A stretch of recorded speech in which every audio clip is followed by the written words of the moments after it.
I'm just so happy during this time of the year. I think it's the cookies that are doing it for me. So in today's video, I am showing you how to paint some Christmas cookies and gifts with watercolor. This is part 2 of 3 in my series where I'm showing you how to do all of these Christmas illustrations in one collage. And if you're new here, my name is Emily Winslow and I am a watercolor artist who loves to bring the joy of art to others. So if you're ready to learn how to paint these Christmas illustrations, let's go ahead and grab our paintbrushes and get started. So let's go ahead and get started on our sketch, and we are going to be tackling the bottom row here for this video. And I see that I got a little splatter. I just now noticed that, but don't worry, we're just gonna cover that up with whatever we're painting in this little corner down here. I could try to erase it, but I don't really like to scrub at my paper if I plan to just cover it up anyways, so we're gonna try to do that. But if you're like me, sometimes you splatter your paint and that's okay. Let's just carry on with this painting. So the elements that I'm going to be painting today are some presents here in the left corner and Christmas cookies in the right corner. So let's go ahead and focus on this side. Now I think I want to do a little bit of a collage of like a gingerbread man and some other shaped Christmas cookies. So we're just going to start with the head of the gingerbread man here and make it really simple. It doesn't need to be too complicated. I'm just using some rounded motions with my pencil to make this nice and even. And if you need to pause the video when we're done with the sketch to finish it out, you can do so. I know I always get a little nervous when I feel like I'm falling behind when I'm trying to follow a tutorial, so just feel free to pause it if you need a second to finish out the sketch. So in order to cover up this little bit here, I'm going to do like a thumbprint jam cookie right here. So I want this color to be really dark so it'll cover up that spot. So I'm just going to make the circle right there and make a wider circle around it so that we have the brown part of the cookie around the red jam. And then lastly, I'm just going to do maybe like a little Christmas tree cookie that's just sticking out from underneath these two. So we're just using our pencil very lightly here. We don't need to be pressing down too hard. We don't want to see too much of the pencil lines underneath, so just be sure to press lightly here. And lastly, I'm just going to add the little detail to the gingerbread man. So I'm just going to put a little bow tie, maybe 2 dots for the buttons, and a little smile. Trying hard not to make this gingerbread man look creepy. I don't know if that's possible. I feel like the little smile is always a little creepy on gingerbread man, so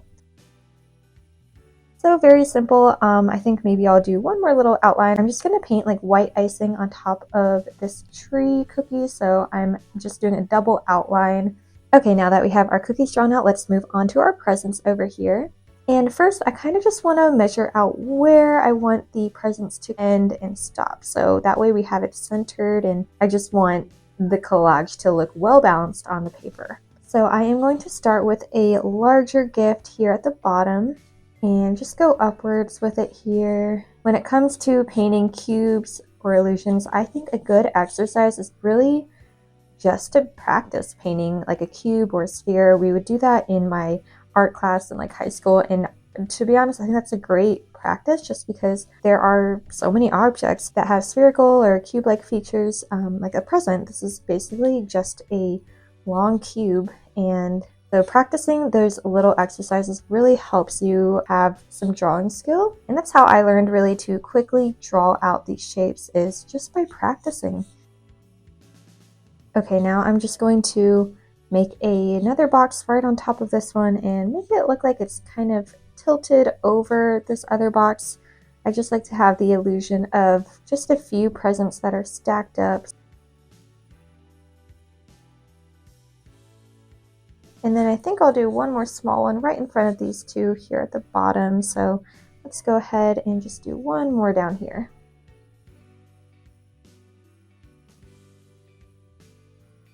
Just a tiny little one, that way it kind of just feels like it's well balanced. And if you feel like you need to erase any spots, go ahead and do that. I kind of like to erase the lines that are under where I wanted the presents to overlap. And then I'm just going to go ahead and sketch out where I want some of the ribbon to be seen. I think the ribbon and bow at the top of the presents will just kind of add a nice little touch. So just go ahead and make a straight line down. Make it look like there's ribbon around the box. And I'm going to do that on all 3 of our sketched out pieces here. And then let's go ahead and make some rounded sketches here at the top of our presents to kind of look like there's ribbon or bow twirled around at the top here. And I think this sketch is just about done, so let's go ahead and grab our paintbrushes and get painting. So let's talk about colors. I think I want the top box to kind of be more of a gold or a cream, and then the middle box, I think maybe I'll have it maroon, and then the bottom one green. I just kind of want to have a mix of colors. I didn't want the top one to be red or green just because I thought it was too top heavy here with all the red and green. Now you can use whatever colors you'd like for your boxes, or you can follow what I'm doing. So let's go ahead and just grab some white here and maybe a tad bit of brown just to have an off-white cream color. Now I am using the Winsor & Newton brand for my watercolor set. You can use whatever you've got at home, but I really love this watercolor kit. I've been using it for maybe a year and a half now, and I just find that it's very easy to use. It's great for traveling, and if you're looking for a new one to try out, highly recommend this. You can find it in my Amazon storefront linked in my description. Let's go ahead and tap in a bit more of like a warmer yellow color in here. And then I'm going to mix up my red or maroon color that I want for my middle box here. So I'm just going to paint, but I am going to avoid where we marked out those lines because I think I want to keep those white, or maybe I'll make them green. Haven't decided on the color for the ribbon. We'll just fill this in really lightly. We'll go in later with our shadows. That'll kind of help make it pop a little bit more. I just find it so satisfying to start using watercolor once you have your sketch done, just because you're, just following the lines that you already drew out. It doesn't have to be too stressful. Watercolor is known to be one of those mediums that are a little bit more stressful, and I just think that it doesn't have to be. Planning really helps with watercolor. So by planning, I just mean taking your time on your sketch.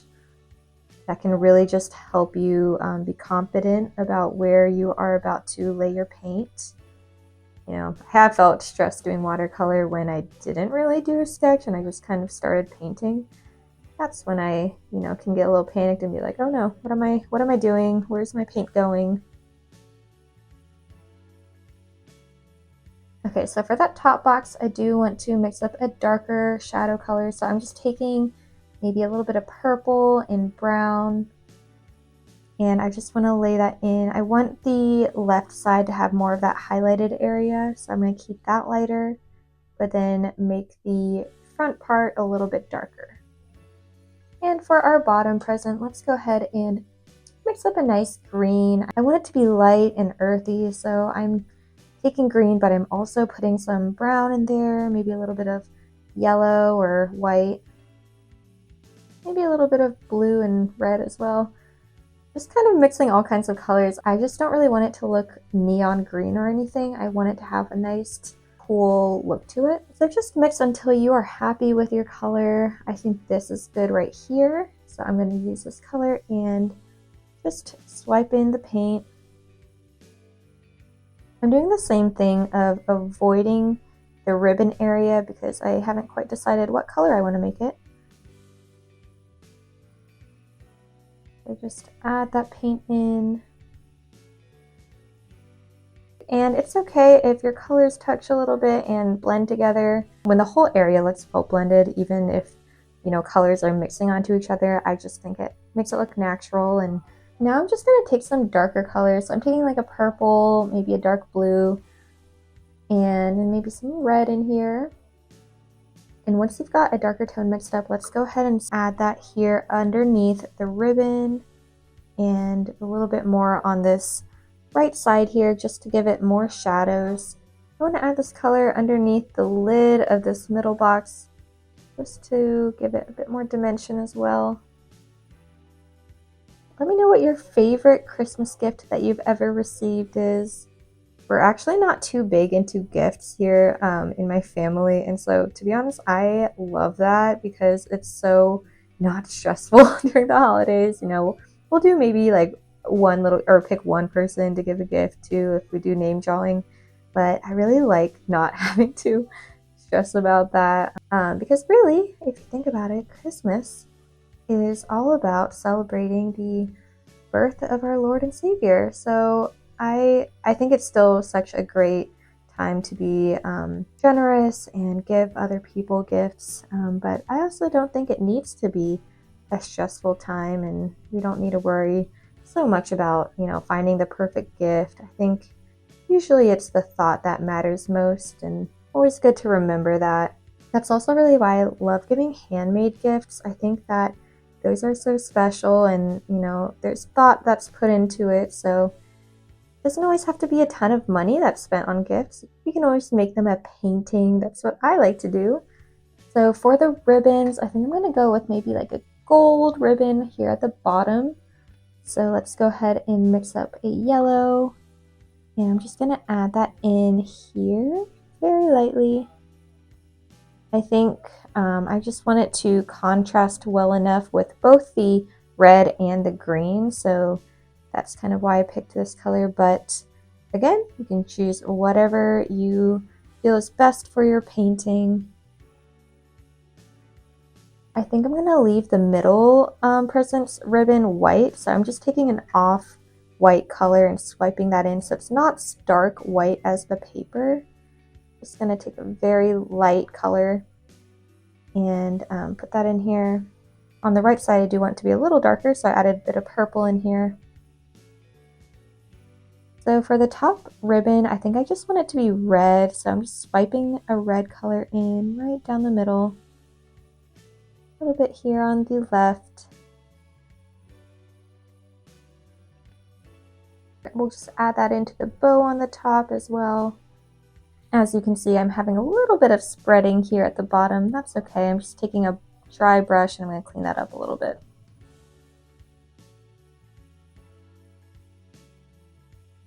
So I'm just going to add that paint right over. I'm always so impatient when it comes to painting, and I don't really wait for things to dry. So if you have the patience, you can kind of just wait a little bit for this to dry and then put the color on the ribbon, but I'm just gonna go for it. And last, I'm just gonna take a dark red or bluish color and just add a few more final details to the presents. Just want to add a little bit more definition underneath the present, a little bit more underneath the lid of the middle. So wherever you feel like you need a little bit more detail, just kind of use a darker color to add those finer strokes of paint in. I'm going to add also a little bit more definition to this ribbon.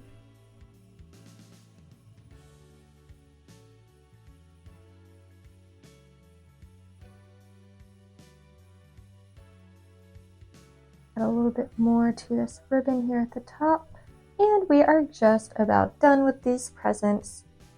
And the last thing I'm going to do is just add a tiny shadow to the bottom of these presents. So I'm just taking a very light purple blue color and just adding it to the ground below the presents just to give it a little bit more of a pop. Now let's go ahead and move on to our cookies. So I'm just going to start by mixing up a nice light tan color. This will be for some of the cookies. I'll probably make the gingerbread man a little bit darker brown, but let's start with the left two cookies first. So I think this color is just about good. So once you have a nice orangey warm color you like, go ahead and add that in. We're just going to go around the jam area. So go ahead and make a nice circle. Thumbprint cookies are actually one of my favorite. They're so easy to make too. It's been a little while since I've made one, but I think I really like them because they're kind of just like sugar cookies, but sugar cookies are one of my favorites as well. But they're just really pretty, so I don't know. I like eating pretty things. I'm all about aesthetic when it comes to food, and I genuinely think pretty food, like it makes it taste better when there's a good presentation. My husband Seth is like, it doesn't even matter. He's like, just give me whatever to eat. He does not think it makes a difference, but I definitely do. I don't know what the science is behind it. I just think that when something is well presented, like on a nice plate or bowl, it just tastes better. I don't know what it is, but Let me know if you agree, and that can help settle my debate with my husband. Now for our gingerbread man, I am going to go ahead and just start filling this in. I am going to avoid those areas where I want to leave the dots for the eyes. So we'll just take the really thin part of our brush to help us. Okay, so I think I covered a little bit too much of the mouth. It looks like it has like a slanted grin, so that's okay. I am going to probably use like a white pen to kind of add in that white back. So you can do that. You can use gouache or just a tap of white acrylic paint. I really don't like to use masking fluid. I know that you can use masking fluid to help you avoid certain areas with watercolor, but it's just not my favorite. I don't know. You can totally use masking fluid if you have some and need to avoid an area. Just lightly tapping in this color. Whenever I paint food, it also makes me really want that food, so I would like to go bake some cookies. I have this sugar, I think I've mentioned this sugar cookie recipe that I love, and it's this knockoff recipe from Crumble Cookie, which I actually don't love Crumble Cookie, but I love this recipe, so I can tag that in the description below if you want to try it out. I'm mixing up a darker orange color because I wanted to tap that in around the thumbprint cookie to make it look a little bit more 3D, lightly adding this on the edge of both the inside and the outside. This will really help it look like it's 3D, kind of popping upwards. And that's because if the highlight is in the middle, it'll look like it's closer up towards you, whereas the shadow will look like it's lower down. Now let's go ahead and take a darker brown color, and we're going to do the same. We're just going to add that to the edge of our Christmas tree cookie here. Make it look 3D as well. I'm just going to make this whole part that's underneath the gingerbread man a little bit darker. That way it looks like it's really underneath. Also adding some darker browns to the edges of our gingerbread man. Okay, I'm adding an even darker color here. I just really like to go dark with my shadows. I just think it helps it stand out a little bit more.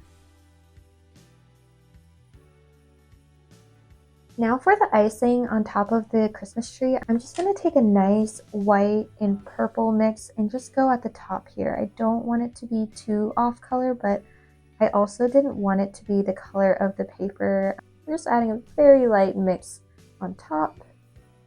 And once we get closer to these two cookies, I do want to add a bit more blue in here just to make it look like it's going underneath these cookies. So we're adding a little shadow in here. Super simple, doesn't need to be too complicated or too detailed on here. Very simple shapes so that they look like cookies. Now for the fun part, let's go ahead and mix up our jam color. It's gonna be a nice red, maybe a little bit of purple in here. I'm just gonna swipe in this nice red color, and I am going to leave just a few spots of white around. I want it to look like there's a shine on top of the jams. So I'm just leaving a few parts that are white. And that just really gives the illusion that it's shiny or glossy, and you can see the light reflecting off of the jam. Then I'm going to go ahead and make our gingerbread's bow tie red.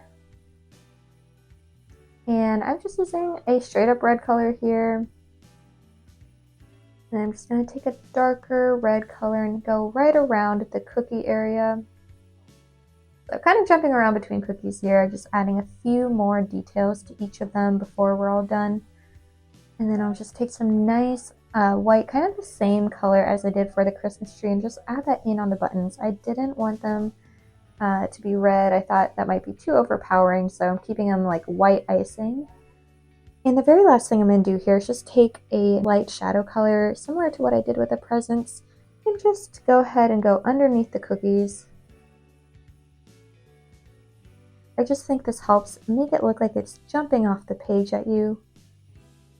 So just lightly add this in here. And there we have it. We are all done with these 2 illustrations and our bottom row of our Christmas collage. I hope you join me for my next video. If you made it to this point in the video, I hope that you enjoyed this tutorial and walk away with some beautiful Christmas illustrations. This one really made me crave some Christmas cookies, so I think I'm gonna go bake some now. Like I said, if you want a link to some sugar cookies, check the description below and you can try them out for yourself. They're so good. And as always, I would love if you subscribe to my channel so you can be the first to watch the next tutorial coming out next week. And if you want to send me a picture of what you've been working on, I'd love to see it. You can find me on social media at Emily Winslow Art. And until we paint again next time.